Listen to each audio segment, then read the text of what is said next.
Well, hi there, it's me, Penny. Welcome back to my practice room.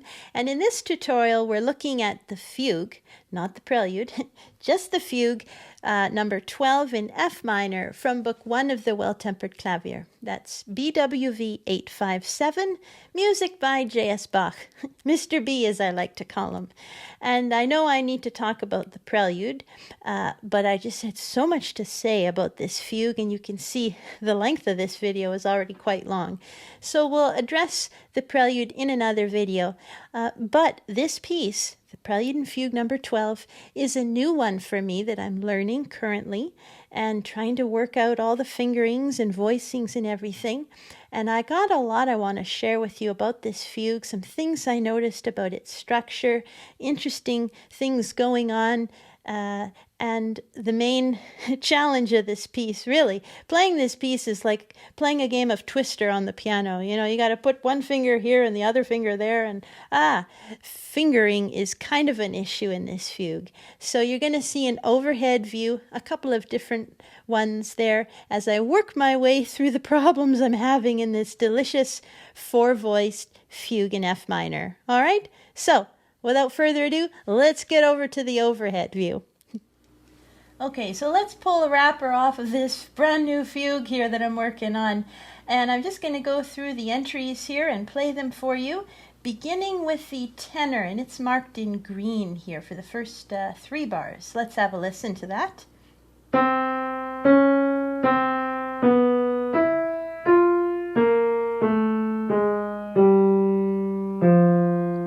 Right? So quite chromatic, lots of movement by half step, going up and down, getting us from dominant to tonic. And that paves the way for the alto to come in. I've colored the alto in yellow. Here it is at measure 4. Let's have a listen.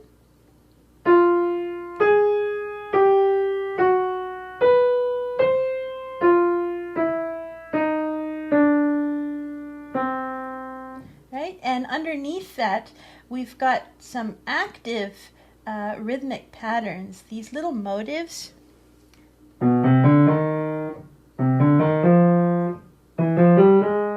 Sorry. And those little things. So those 16th notes with the 16th rest at the front of each of those, they persist throughout the fugue, and they offer a nice contrast to the rather static quarter notes of the subject.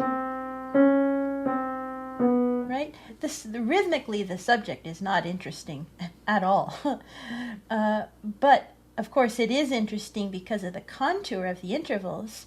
But rhythmically, we get some interesting material there with those 16th notes. So have some fun with those. Then we get the third of our 4 voices entering in measure 7. I've marked the bass in blue. Let's have a listen.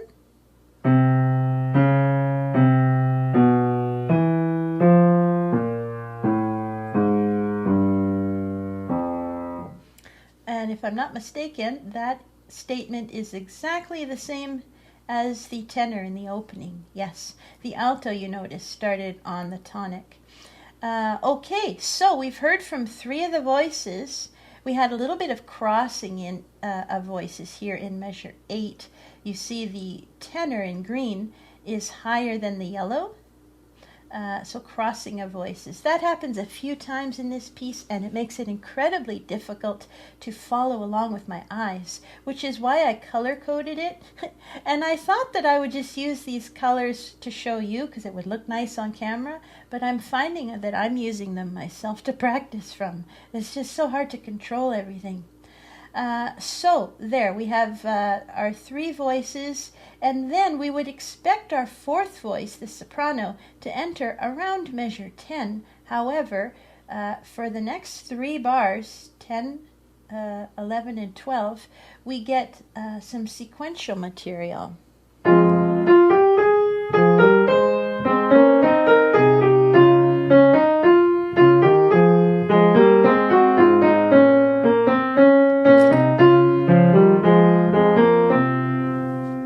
Which brings us us to this arrival in C at the downbeat of 13. And there you can see a red voice, the soprano, finally enters, right? At last. Let's hear that soprano, starting on C.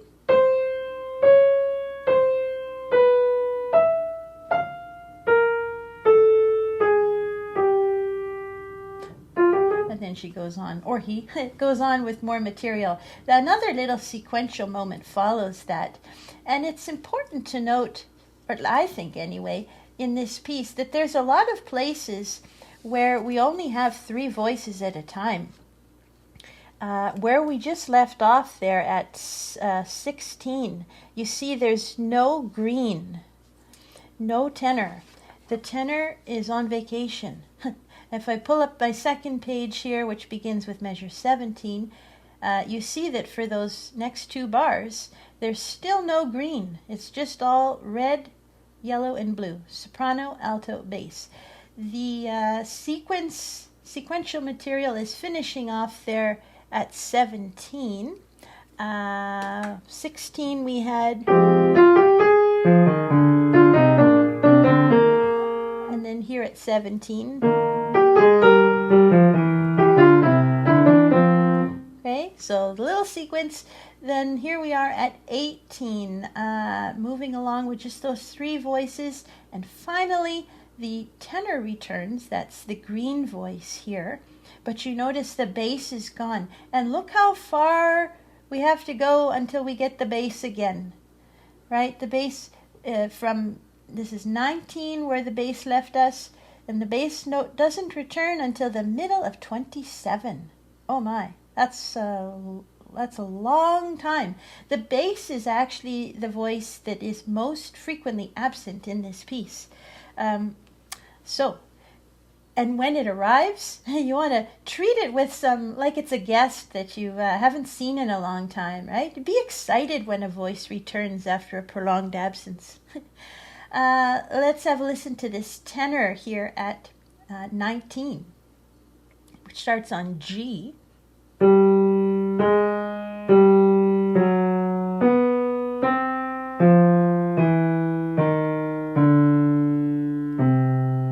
And you see that up above in the soprano and alto, red and yellow, we have a little imitation here. If I just prop up my pencil, it's hard to find a setup where I can show the sheet music and point to it and still have my keyboard handy. So we're experimenting. But here at 20, the soprano, I'm playing, I'm just under the page here. And then the left hand there is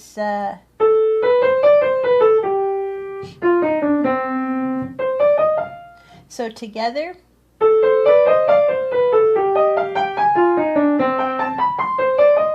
Right? That nice little imitation is going on. It's going on throughout the piece, let's face it, all throughout the piece.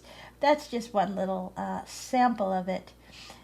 So the tenor finished off, and then we get another sequential moment here at 22 to 24. Quite a lot of sequential material in this piece.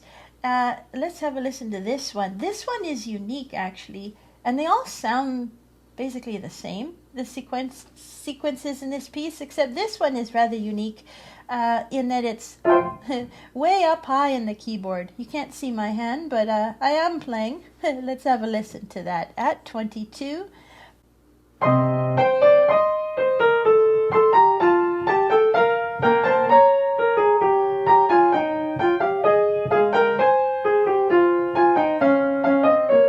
Right, so quite high up there in the register. And this sequence is quite joyful and bright and cheerful, as opposed to the subject, right, which is quite somber, eh?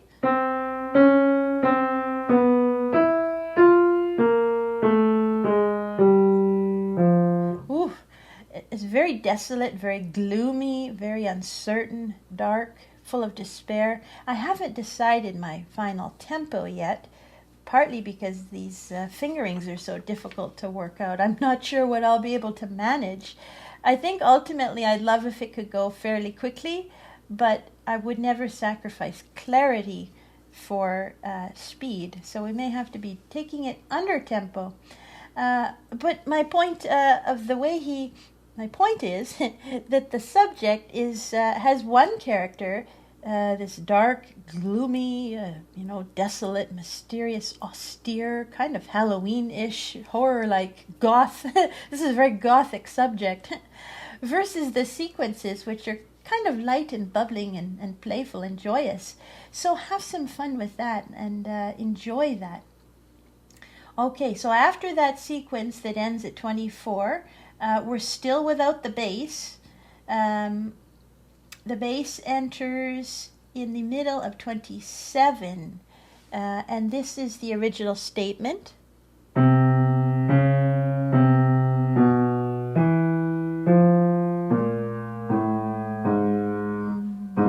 Little trill there, right? And all four voices are present here.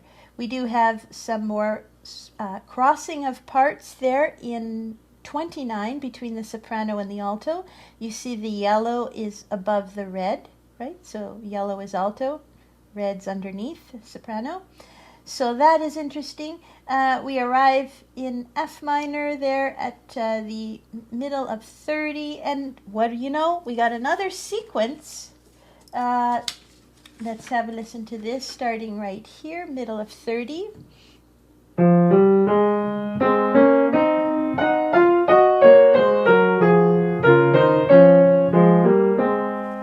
Page turn, hold that thought.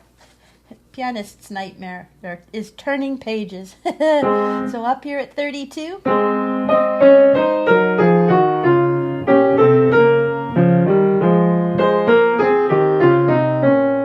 Right? And somewhere along the way in there we lost a voice, because there's just 3, right? We had 4, but then when that sequence began, we lost the alto. You see there's no yellow through the end of 30 into 31, all of 32, 33, and it's not until 34 here that the alto returns. Let's have a listen. Here it begins on the E flat. I don't think we've had that before in any of these entries. Creates a whole step too between those first 2 notes. Let's hear that alto.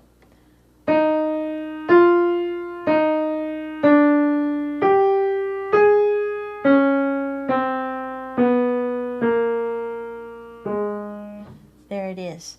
Okay, all 4 parts, and what do you know? Another sequential moment with a voice missing yet again. This time it's the tenor. You can see there's no green, no tenor through 37, 38, 39, and the front half of 40. Finally, the tenor returns here in the middle of 40, starting on a B flat. Let's hear that. And that creates a whole step too between those first 2 notes of the subject. Normally, in the original statement of the subject, you saw it was the half step, right? C to D flat. To me, that's just so delicious. Half steps in Bach, I love them. They're so expressive. When the alto came in, it had a minor third from F to A flat, right, in measure 4. Usually it's a half step. The bass was a half step there in measure 7. But this one, where were we? This is a whole step here.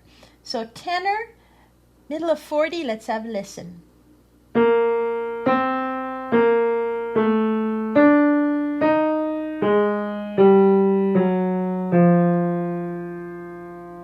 Then it goes, oh, hang on, sorry, that's my bad. I should follow the green, right? Backing up to here, 42. That's why it's so helpful to color code. I'm grabbing this note up here with my left hand, and so that's making me think that the tenor is going up, but it's not. It's staying in its range there. Everyone's behaving there. It is a little bit like the voices are like characters. You know, I have here by my piano for this video, I pulled out 4 spools of thread. I guess if I had 4 little figures, or like little action figures, kind of thing, I could assign them as roles. But the voices in the fugue, the bass was my blue, the green was my tenor. What was that movie? How Green Was My Valley? How Green Was My Tenor? Yellow is the tenor, and or the alto. Red is the soprano. I'm trying to give personality and character, and treat each of these voices like a person.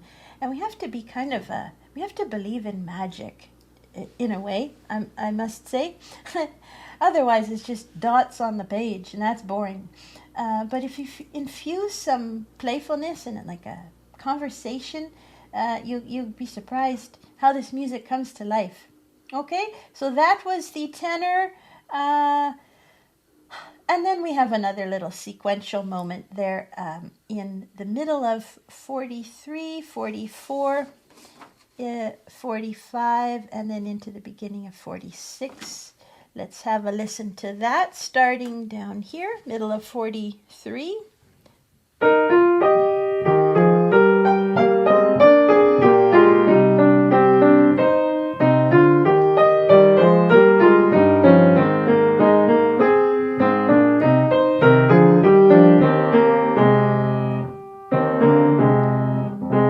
So we're in F minor there at the end of that, on the downbeat of, middle, third beat of 46. And I love, this might be my favorite sequence, actually in the 2 bars before that too, because it's getting into the middle of the instrument, and it's very thick. This part here has got to be my favorite, right around 42.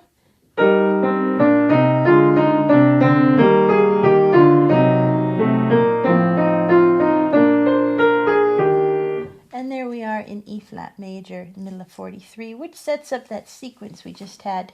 So this whole bit, 42 through 46, I just love that spot. It's so rich and juicy. It's like the whole orchestra is playing. And then we get like a little small ensemble in 47, because you notice we have another missing voice. And it's that bass again. And the bass they must have went to Cuba or to Hong Kong. They went somewhere far away from Canada here, because the bass doesn't return until 53, right? And when it does return at 53, it's got the subject in its original statement with that half step. So this lack of a bass voice for 47 to 52 creates less of a denseness to the texture, a more sparse texture, more lighter. And you notice the soprano is quite high up. I believe that high C is the highest note of the piece even. We've got the subject in the soprano there at 47, starting on G, creating a half step between the first 2 notes. Let's have a listen.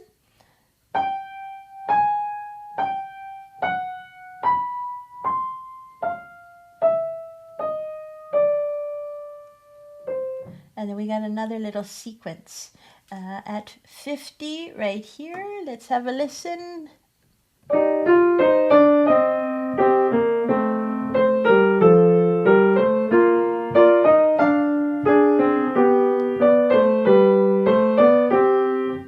Okay, and still no bass. So there's a lightness to the texture. And then finally the bass returns in 53. It's back from holiday. Let's have a listen to that bass, starting on C.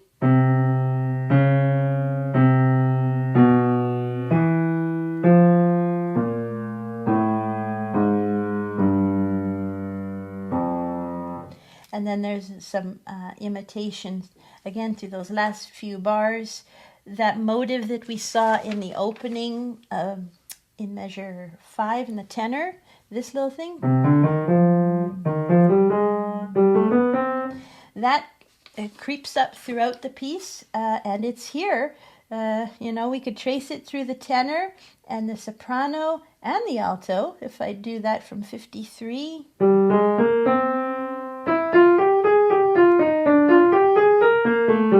Sorry.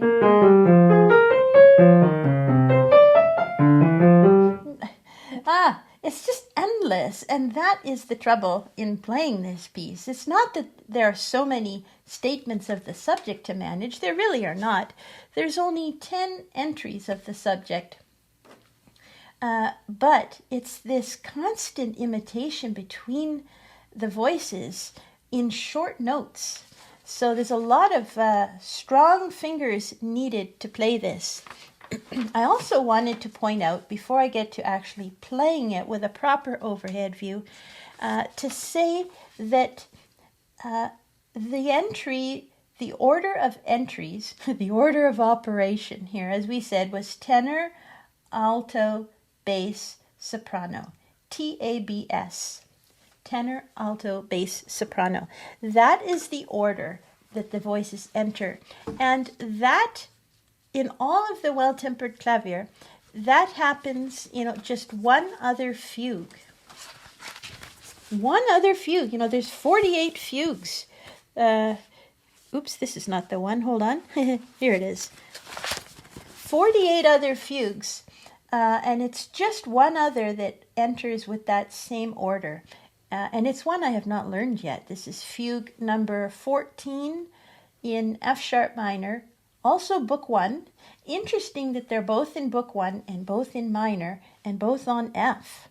I mean F sharp, it's still F, right? So this is the one that begins.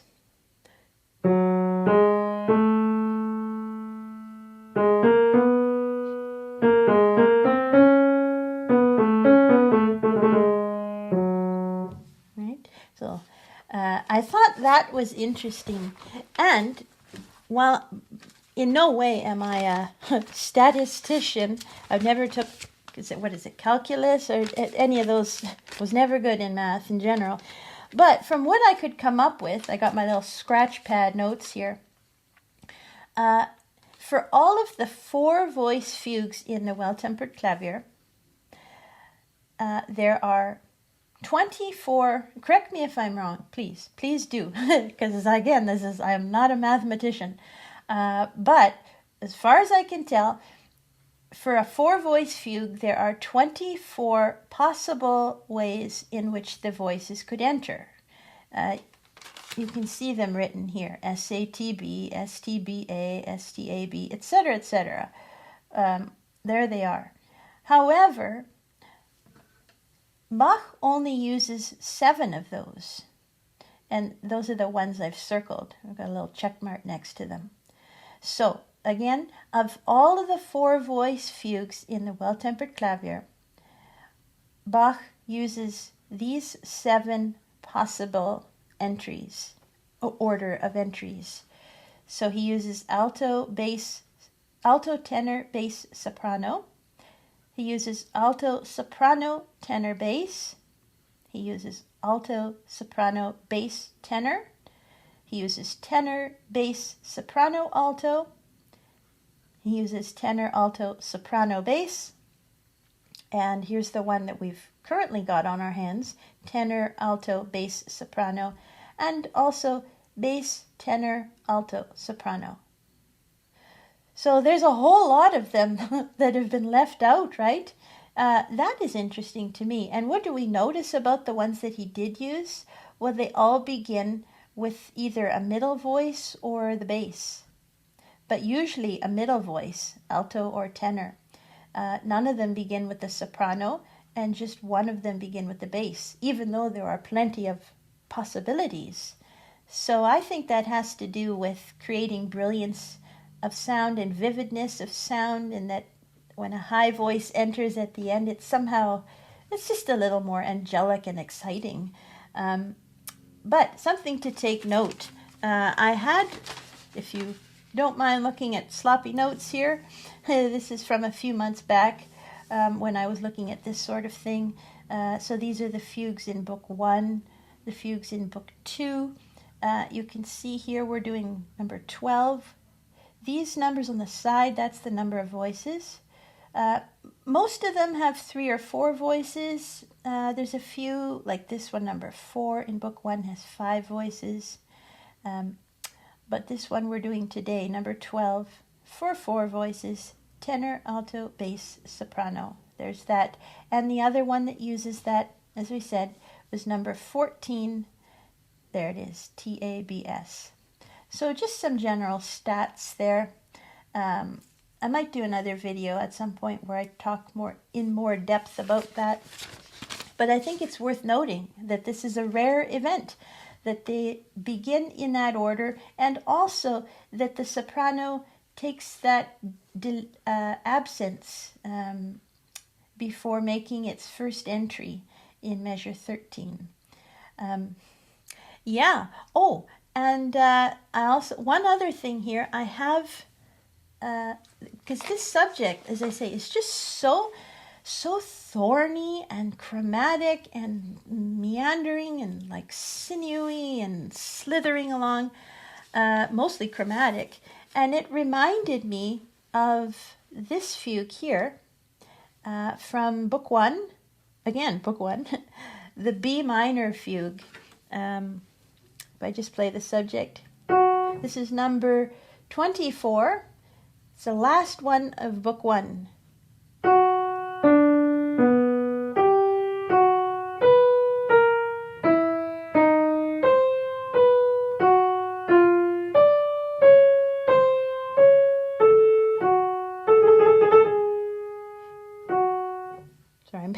Not the best trill because I'm playing it with my left hand holding the book, but you get the idea, right? All these half steps and these accidentals, it's very chromatic. That one is indeed much more chromatic than number 12 here. And that subject you just heard for number 24, it uses all 12 notes of the chromatic scale. The fugue that we're looking at, number 12, uses 9 out of 12 notes of the chromatic scale. And I think out of all the Welltepperklavier, these two, to me, so far, I haven't played them all yet, but so far these strike me as the most chromatic subjects. Leave me your thoughts in the comments if you have ideas about this. Yeah, so, and I also have here my favorite little magnet, because let's face it, playing this stuff is super difficult, requires great attention and detail, and sometimes it's just overwhelming. Like, what do we think about? Do we think about the singing? Do we think about the fingering? Do we think about our tone, our technique, our pedal, all this stuff? The answer is in these words by Frank Lloyd Wright, the great American architect who loved Bach's music. His words are, "I believe that in the search for the answer lies the answer." So, just keep doing what we're doing, right? And we're doing it. That is the answer. Okay? So let's get to playing this piece now. All right, so this tenor, opening with the subject. And you know what? I just cannot resist. When I hear this subject, I want to do this to it.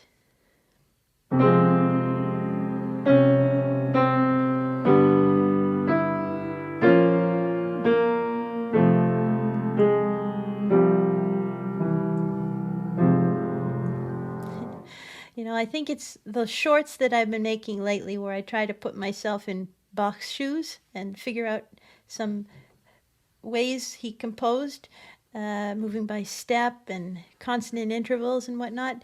It's gotten me thinking more about the chordalness of this music. And this is not meant to be a tutorial on how to harmonize a fugue, my goodness. But that's an avenue that I've been going down in my practice session, and you can try that. This music is very, very chordal.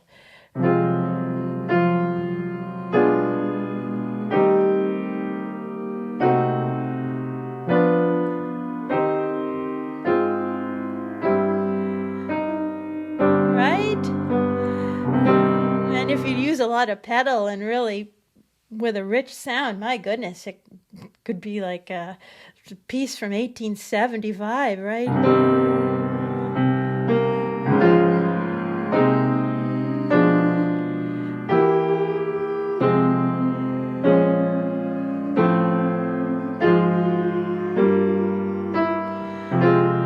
We got those sequences.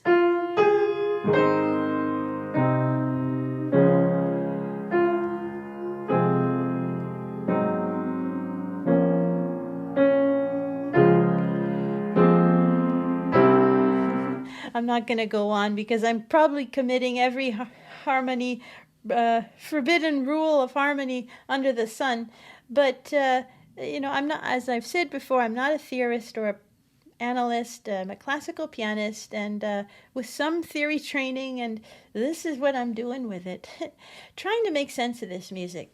So, just have that in your mind, perhaps, as you play Bach's music, that even though it is polyphonic, it's horizontal, it's made up of moving lines, all those different colored lines on the page, it still is also chordal. There's there's a lot of harmonies in here. You could block it out. Have some fun with that. And maybe don't concern yourself too much with rules when you're exploring this music. Dive into the pool. So you color outside the lines a little bit. So you splash a little bit of water on the edge of the pool and get your shoes wet. It's okay. They'll dry, right?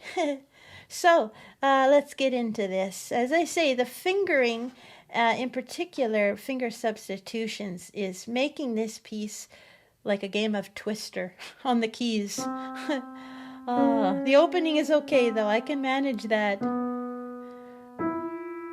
You don't want to go too fast here with these quarters. It's tempting, but we got 16ths coming up, so brace yourself for that. My alto. You want to sing the voices too. I'm no singer, but you don't have to be. Okay, here comes the bass.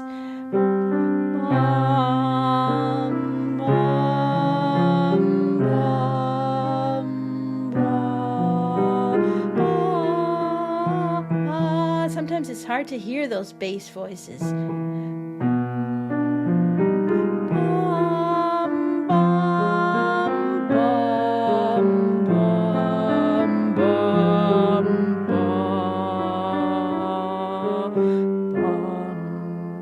We had the voices crossing there in 8, like we saw earlier.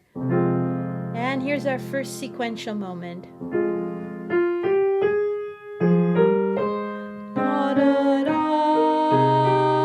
I have a little heart there, because if you play the E flat in the tenor at the end of 11 with enough power, then when the F comes in the alto in 11, it creates and then a bar later between the D flat and the C. Oh, lovely little resolutions there. Let me try to bring that out. Back to 10.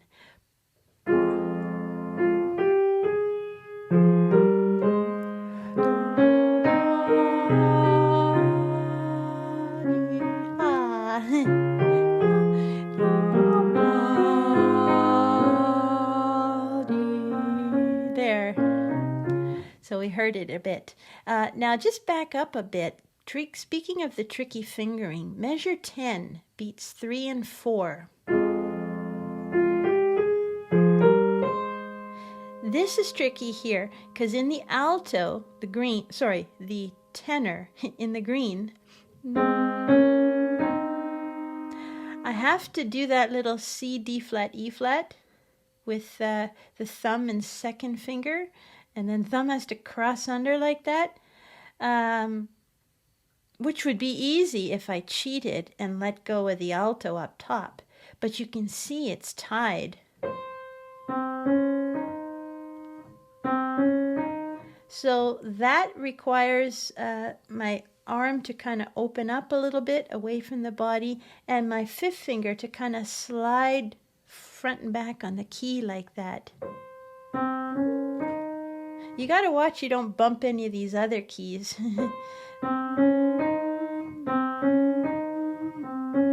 A little touch of pedal on the E flat will help. But you can see it's quite a delicate operation there. I got all sorts of these spots marked in to show you. So that's one of them. And then right where we left off at measure 12, let's back up to 10. Here it is. And you want to hear it too. It's not enough to just graze the note. You got to play with enough energy.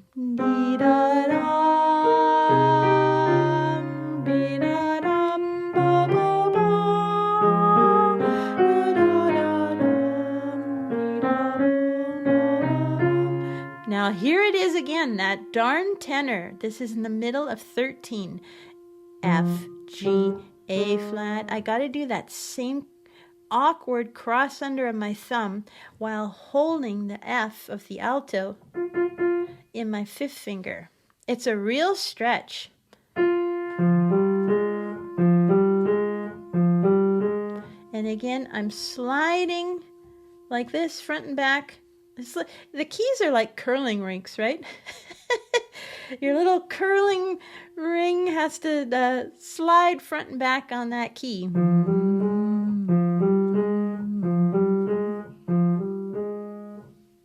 Okay, so from 12.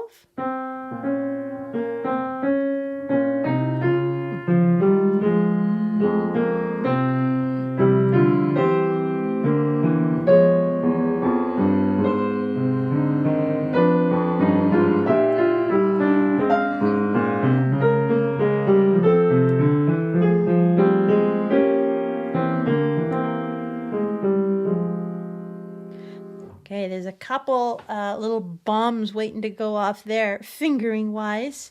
And the first one is in 14. Here, second beat of 14 and third beat. It's my alto, the yellow here, which goes to C, but I have to take that C in my left hand because I cannot reach an 11th, C to F. Maybe on Bach's harpsichord it would be possible, but not on the modern day piano. And so you want to snatch that middle C with the other hand, unless you got giant paws, in which case lucky you, although I suppose that could get you in hot water in other ways. But I take that with my left hand, and you got to make it a smooth handoff. 14 again. And it's already a stretch, even like with the E natural, because again I'm holding a note up top, this E natural of the soprano, and then I want to hear that C, because that's the completion of that alto line. So it's a stretch. That bar again, 14. Also, the soprano there has the subject, which began in 13. So you don't want to skimp on that either. We want to hear that. This I say, this piece is one of the hardest Bach fugues I've ever learned. Not because there are so many entries of the subject, but just because the voices are crossing all over and they're active, and the imitation is just constant. In both sides of the hand. Okay, then there's another spot in the next bar giving me some trouble. 15. Here.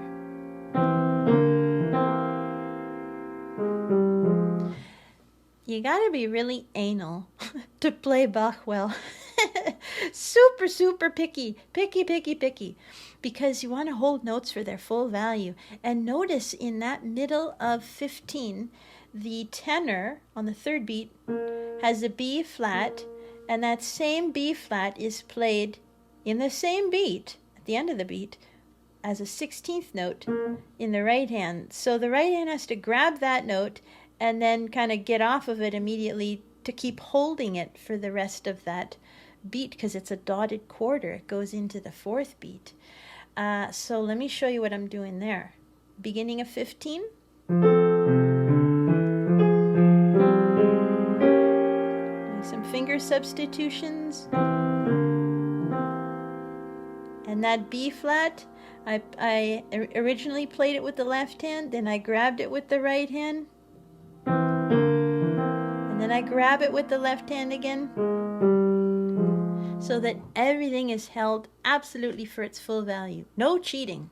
But then, at 16, one of the voices is missing. Phew! Well, it's a little easier for us. And it's a sequential moment.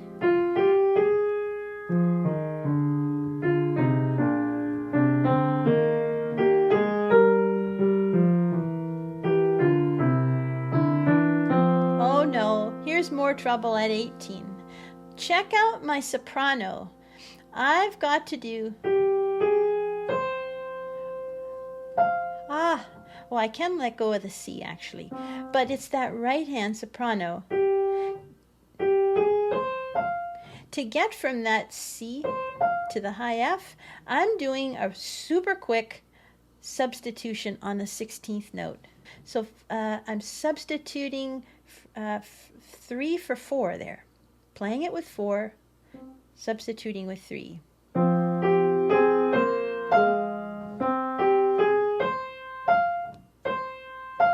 See, substituting, it happens all the time in Bach. At least it should, if you want to play it well. You play a note with one finger, substitute for another,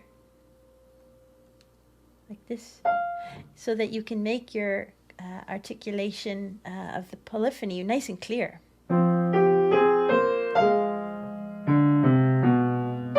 Carrying on, here's the tenor with the subject. Mi, a, lam, bam, bam, bam, bam,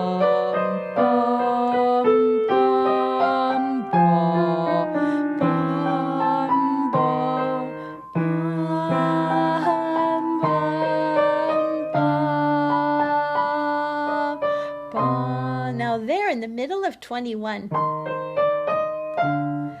Again, it's that same issue we had earlier, holding a soprano note, that high C that's tied in my 5th finger, and having to manage this little alto voice is such a stretch.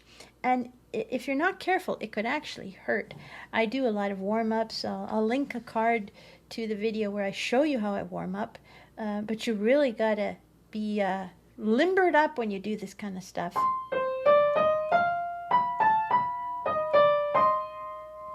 So that's my little issue in 21. The next issue I have, fingering wise, is in 25. So let's carry on with the sequence at 22.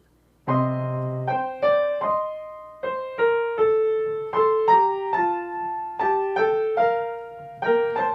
substituting through here too. There's another one.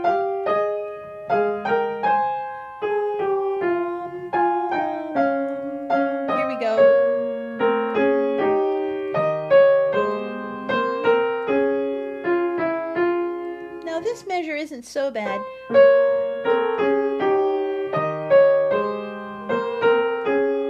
But it's that right where I got my little heart, that delicious clash. 3 on the A flat and then substitute to 4. So some of these, you know, it's delicate work. It's happening in the little vicinity of like a tiny little half of an inch worth of a couple of keys, these finger substitutions. Then in 26,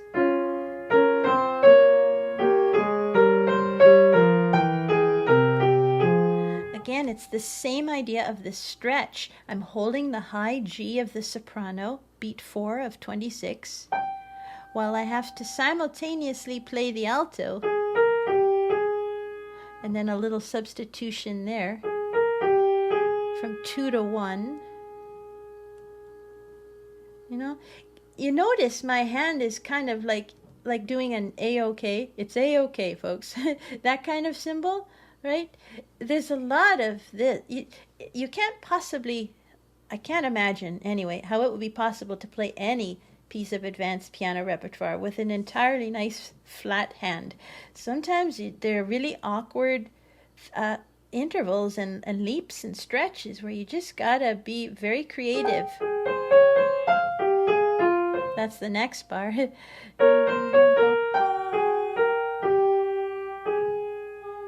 And like I'm really bending the first joint of my fifth finger. This doesn't hurt because I've been doing this kind of careful work for a long time. Not on this piece. This is a new piece for me. But like I'm really gripping, and I'm anchored in there too. Like I'm grasping the keys. That's 26. Okay, the next spot. Let's carry on. I got another one, 29 into 30. Okay, so from 26, here we go.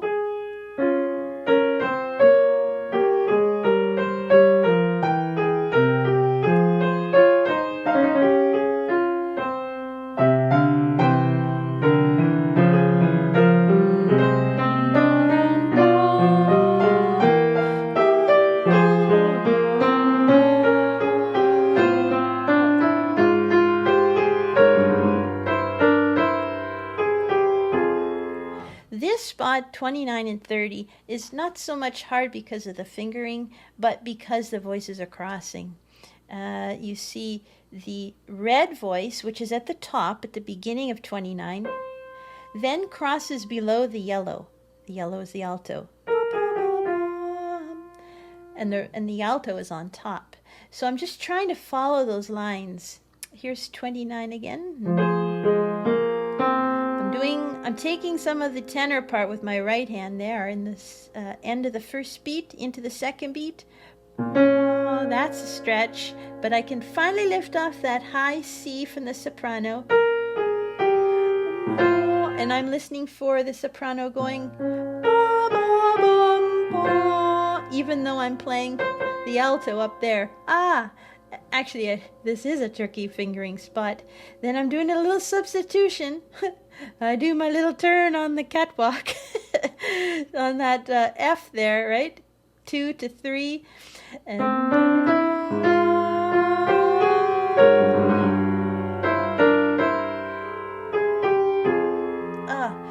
there's more crossing of parts into 30. You can see the red is still on the top.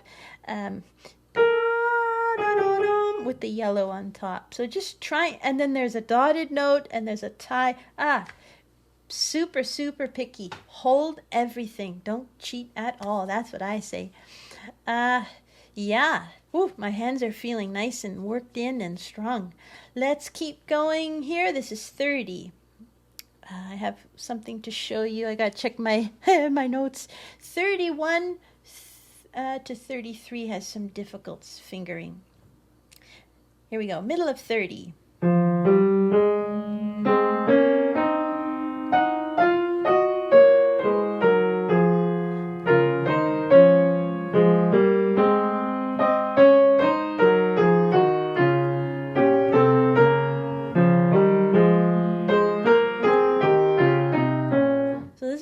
Sequential section with some double thirds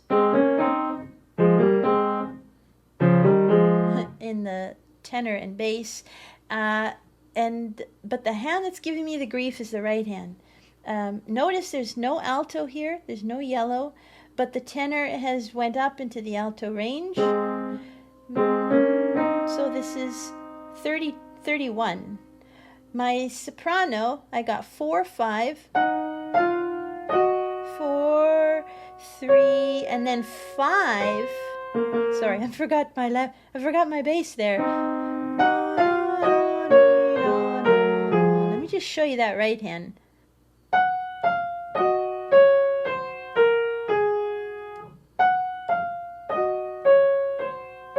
See, this business, D flat to C. 3 to 5, because I'm holding the G flat in my thumb. And then it does the same thing in 32. Hold different fingering, but same idea. It's really difficult.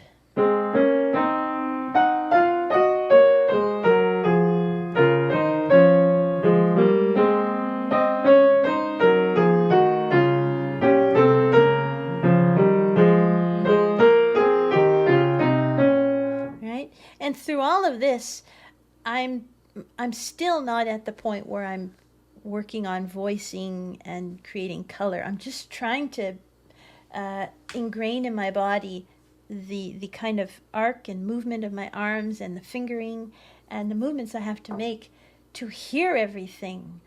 So this is what I wanted to show you. Let's see, we're nearing the back end of the piece. So measure 35. Let's pick up at 33. Here we go. Sorry.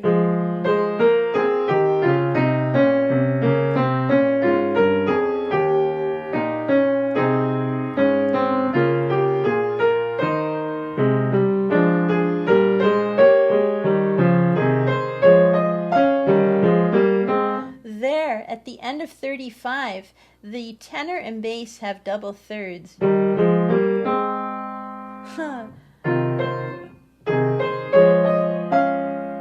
I'm using 2/4, 3/5, 2/4, and then 1/2. Then we got something in 36.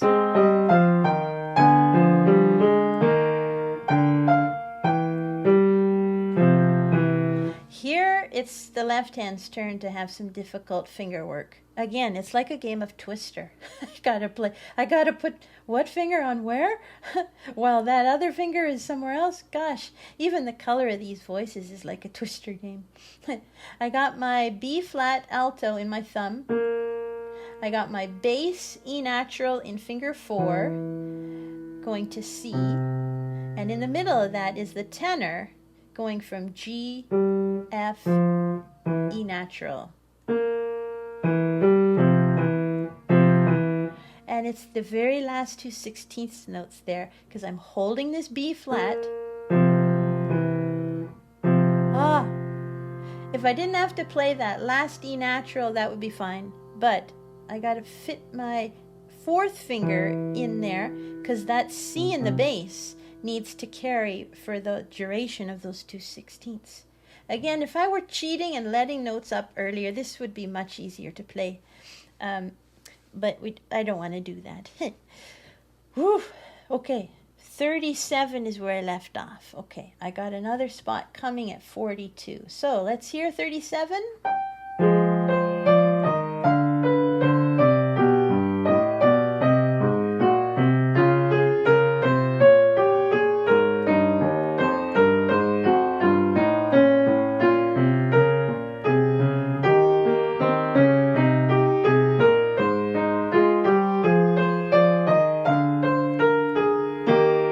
Tenor enters here with the subject.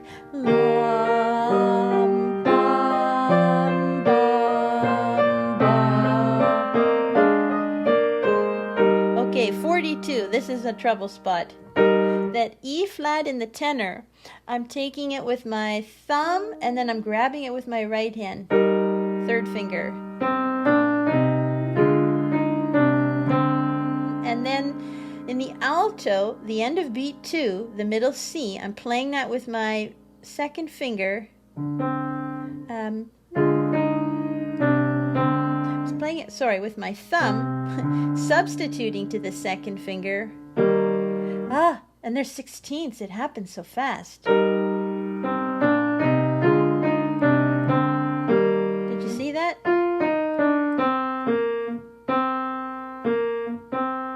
Finger substitutions on 16th notes, right? This is why I'm not sure I'll be able to ever play this piece very quickly without sacrificing clarity, which I would never do. All right, so 42. Try it again.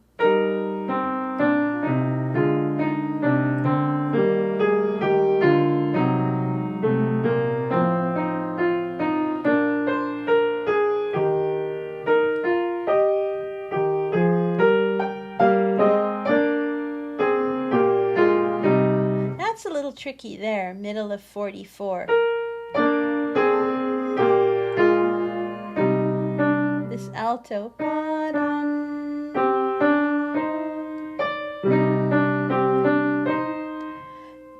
40, this is 44, right? Yes. It's hard to play and talk at the same time.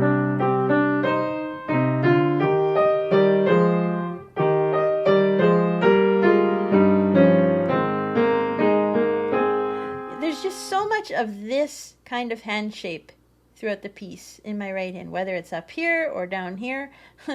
You know, and that's a bit of a stretch. And so you want to try to do exercises, even if it means you need to create your own, that utilize different of these shapes, different planes. Yeah. So that's 45.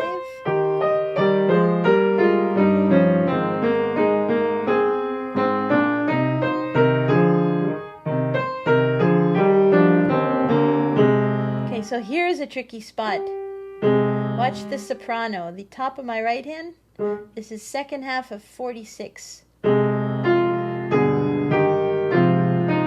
And then the bass.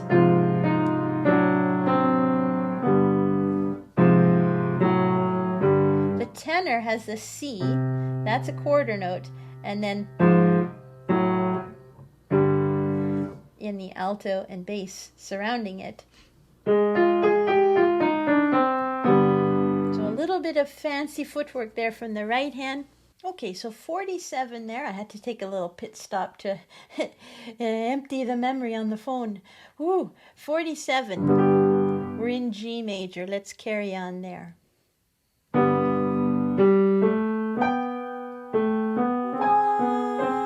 Soprano has the subject.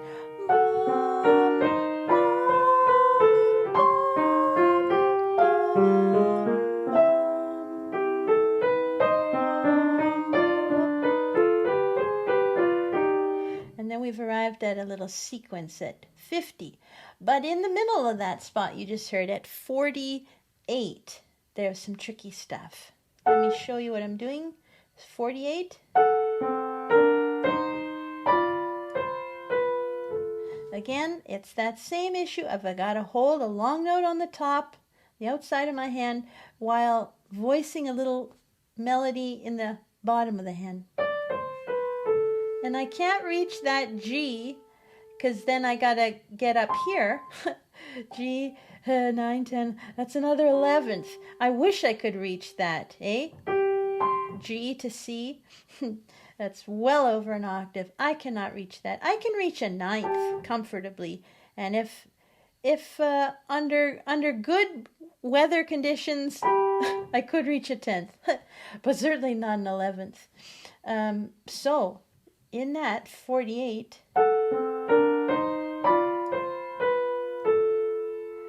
I'm grabbing the G of that alto with my thumb of the left hand, so I can then scooch up for the high C in the soprano on beat 3, and then back down. And I'm doing another substitution there on the 4th beat of 48 in my soprano. I'm playing it with the F with 4, substituting to 5, and then the alto on the A flat, I've got my thumb, and then substituting there to 2, you know, in order to prepare the hand for what's to come. Let's hear 48 again.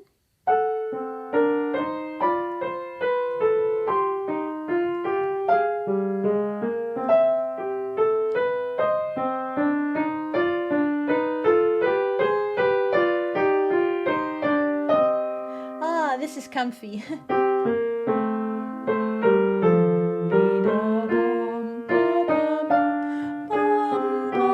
I love those half steps there. Bum, and the alto.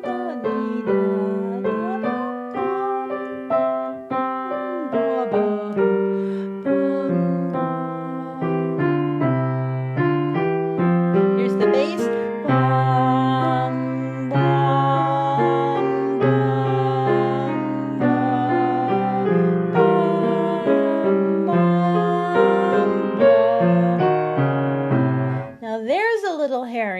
in 44, and it's the last statement of the subject. 54.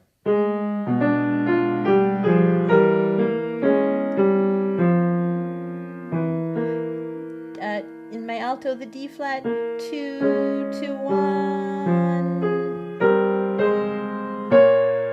And then the tenor here, the green, 1, 2, 3, 4, 1. That's a little awkward because we're holding the B flat in the bass on the bottom with the fifth finger. Plus that bass is part of the subject, so we want to give it a good firmness to it.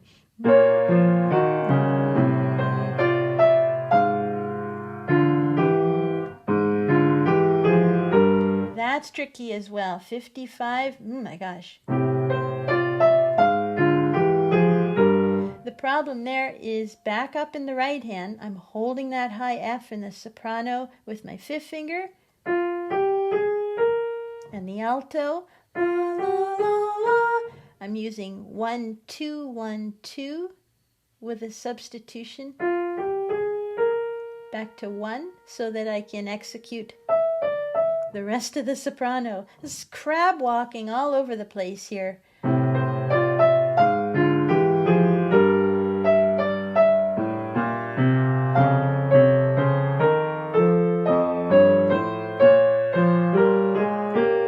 Here in 56, the tenor on beat 4,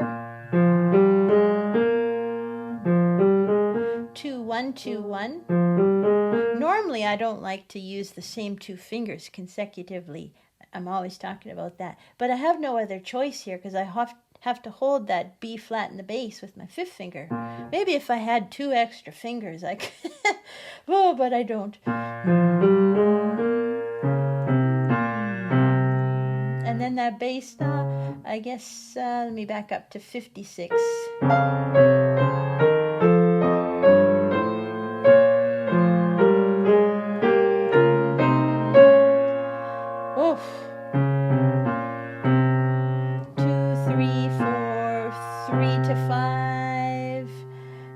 Right hand.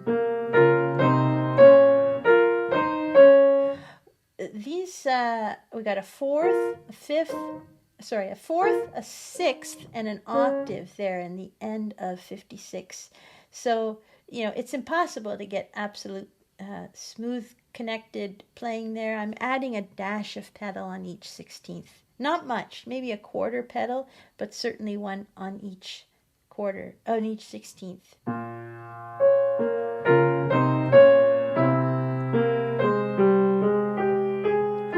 This little turn with a trill in the tenor.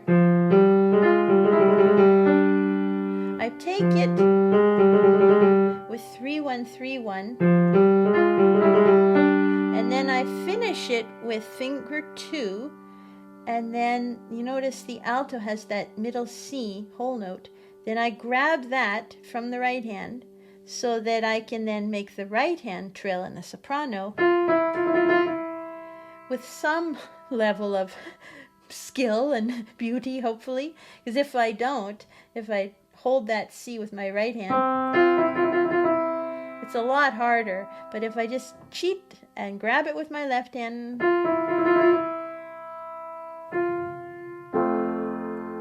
it's much easier. So, never cheat in terms of coming off of a note early, but always cheat in terms of taking a right hand note with the left or vice versa if you need to. Okay, so that's where I'm at, and I'll try to have a performance of this in the near future for you. And that wraps up this tutorial devoted to the F minor fugue from Book 1 of the Well-Tempered Clavier. If you made it this far, give yourself a pat on the back. This is detailed music. It's very difficult music. It takes a lot of patience. So I really appreciate you sticking around here.